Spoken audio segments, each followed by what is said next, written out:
Audio book वाङ्मय 66 युग निर्माण योजना दर्शन स्वरूप व कार्यक्रम चैप्टर 2 पार्ट 7 मन को सुधारा जाए।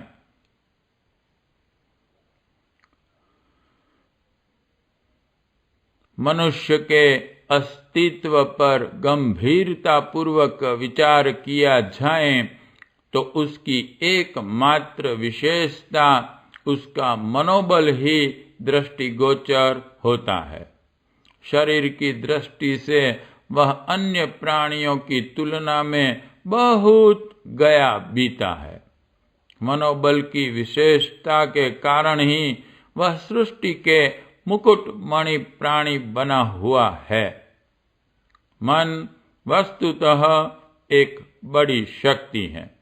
अनंत चेतना के केंद्र परमात्मा का प्रकाश इस जड़ प्रकृति में जो पड़ता है तो उसका प्रतिबिंब मन के रूप में ही सामने आता है। जड़ पदार्थ कितने ही उत्कृष्ट क्यों न हो, चेतना के बिना वे निरर्थक हैं।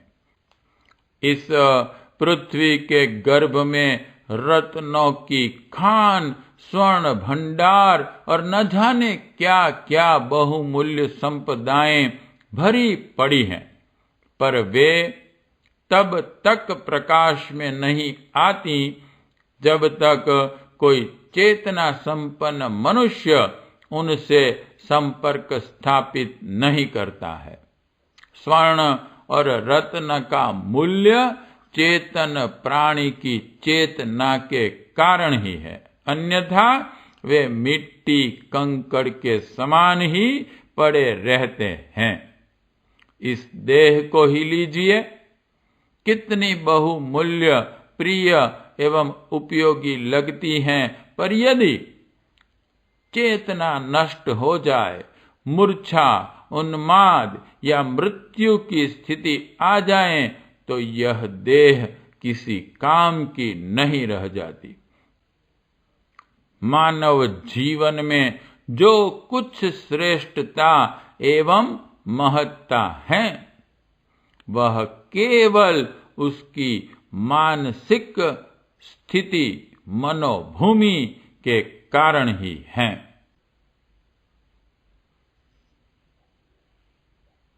आलसी और उत्साही, कायर और वीर, दीन और समृद्ध, दुर्गुणी और सद्गुणी, पापी और पुण्यात्मा, अशिक्षित और विद्वान, तुच्छ और महान, तिरस्कृत और प्रतिष्ठित का जो आकाश पाताल का अंतर मनुष्यों के बीच में दिख पड़ता है, उसका प्रधान कारण उस व्यक्ति की मानसिक स्थिति ही है।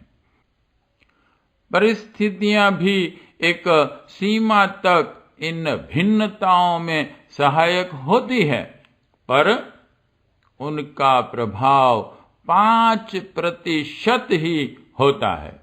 बुरी से बुरी परिस्थितियों में पड़ा हुआ मनुष्य भी अपनी कुशलता और मानसिक विशेषताओं के द्वारा उन बाधाओं को पार करता हुआ देर सबेर में अच्छी स्थिति प्राप्त कर लेगा। अपने सद्गुणों, सद्विचारों एवं सत प्रयत्नों द्वारा कोई भी मनुष्य बुरी से बुरी परिस्थितियों को पार करके ऊंचा उठ सकता है, मानवोचित सम्मान और सुविधाएं प्राप्त कर सकता है, पर जिसकी मनोभूमि निम्न श्रेणी की है जो दुर्बुद्धि से, दुर्गुणों से, दुष्प्रवृत्तियों से ग्रसित हैं, उसके पास यदि कुबेर जैसी संपदा और इंद्र जैसी सुविधा हो तो भी वह अधिक दिन तक ठहर न सकेंगी, कुछ ही दिन में नष्ट हो जाएगी। तात्पर्य केवल इतना है कि नीति और अनीति के आधार पर प्रतिष्ठा, अप्रतिष्ठा, प्रेम, द्वेष, शांति, अशांति, दंड, पुरस्कार, स्वर्ग, नरक मिलते हैं, पर लौकिक सफलताओं का आधार जागरूकता, पुरुषार्थ, साहस आदि गुण ही हैं। यह सभी गुण शरीर के नहीं, मन के हैं। मन को उपयोगी, अनुकूल, उचित आदतों का, विचार पद्धति का अभ्यस्त बना लेने से ही नाना प्रकार के उन गुणों का आविर्भाव होता है जो लौकिक एवं पारलौकिक सफलताओं के मूल आधार हैं।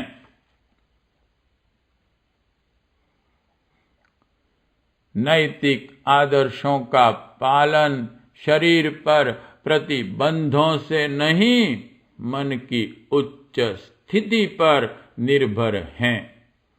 काम, क्रोध, लोभ, मोह, मद, मत्सर के षड रिपु जो मन में छिपे बैठे रहते हैं, समय समय पर हिंसा, झूठ, पाखंड, स्वार्थ, बेईमानी, रिश्वतखोरी, दहेज, कन्या विक्रय, वर विक्रय, मांसाहार, जुआखोरी आदि सामाजिक बुराइयों के रूप में फूट पड़ते हैं।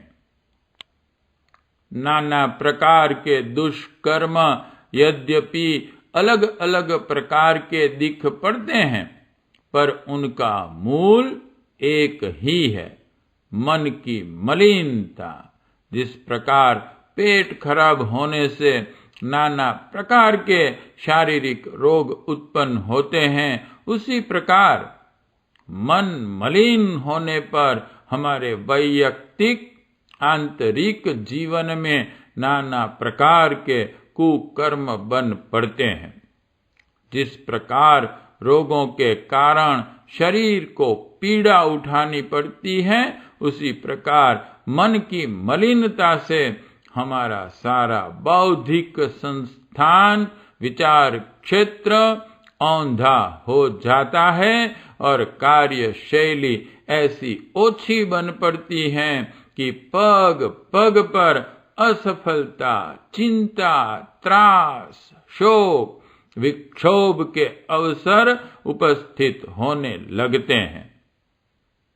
अव्यवस्थित मनोभूमि को लेकर इस संसार में न तो कोई महान बना है और न किसी ने अपने जीवन को सफल बनाया है।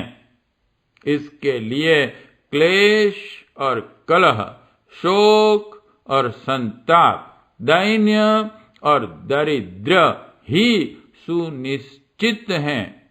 न्यूनाधिक मात्रा में वे ही उसे मिलने हैं, वे ही मिलते भी रहते हैं।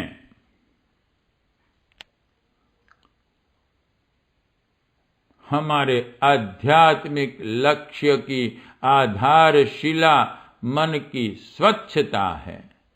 जप, तप, भजन, ध्यान, व्रत, उपवास, तीर्थ, हवन, दान, पुण्य, कथा, कीर्तन सभी का महत्व है, पर उनका पूरा लाभ उन्हीं को मिलता है जिन्होंने मन की स्वच्छता के लिए भी समुचित श्रम किया है।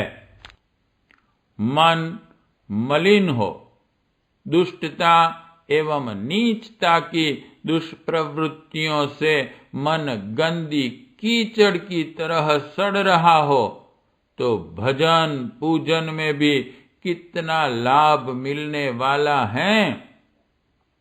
अंतरात्मा की निर्मलता अपने आप की एक साधना है, जिसमें कि लोल करने के लिए भगवान स्वयं दौड़े आते हैं।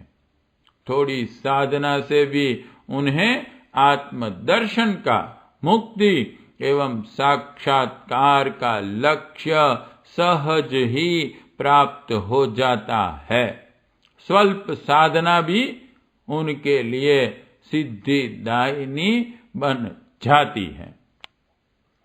सुमनस शब्द संस्कृत भाषा में एक बहुत ही प्रतिष्ठा और श्रेष्ठता का प्रतीक है। जिसका मन स्वच्छ होता है उसे सुमनस कहकर सम्मानित किया जाता है। ऋषि और प्रसन्न होकर किसी को सौमनस अर्थात सुंदर मन वाला होने का आशीर्वाद दिया करते थे।